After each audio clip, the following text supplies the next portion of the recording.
Today I want to talk a little bit about cleansing your crystals, some methods that you can use, and why it's important to cleanse your crystals. If it is changing venue, if somebody handles it, if it is going to a new location, if it's at a different energetic area, it can kind of hold on to some of that. So it's really important to cleanse your crystals. I also prefer to do that if I am using a crystal for a certain intention. I want to kind of clear it of any intention that I might have had with it previously or any kind of energy that was already around it, and kind of program it to do what I am asking it to do. So cleansing is a really important step. Any of these methods will work for certain crystals and things like that. I will say, like, for me, I really enjoy using lavender just because it is really convenient, and I do like to cleanse my crystals.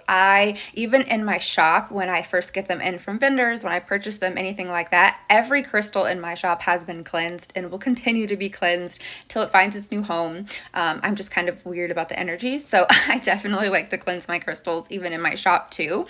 But there's many methods, and the lavender just works really well for me. I typically enjoy that smell, and it's just really convenient. One popular method you can do is just leaving them in the moonlight. Now, this can be as simple as setting them out on your windowsill, or you can put them outside if you'd like to, if you don't think they're going to be disturbed. Another method for cleansing can also just be leaving them in a bed of quartz. I like to use clear quartz for this, but you can use kind of any variation. Just make sure you program it. You know what the crystal is used for. Clear quartz is going to be something that is very adaptable to kind of any need what you're looking for in a crystal.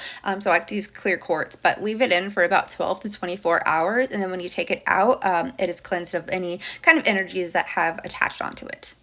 Another simple one that you could do is sound. So I actually have a brass singing bowl, but you can also get like a crystal singing bowl as well. It's kind of whatever resonates with you, whatever you like. But what you're going to want to do is you're just going to have it ring, and you're going to hold the crystal in that energy field and kind of let it cleanse, let things go. That's a really good way to do it as well, and it's also fairly easy to do. The most important thing with cleansing your crystals is just having the intent. Like, you know what you're doing while you are doing it. And just holding that intent through the entire time.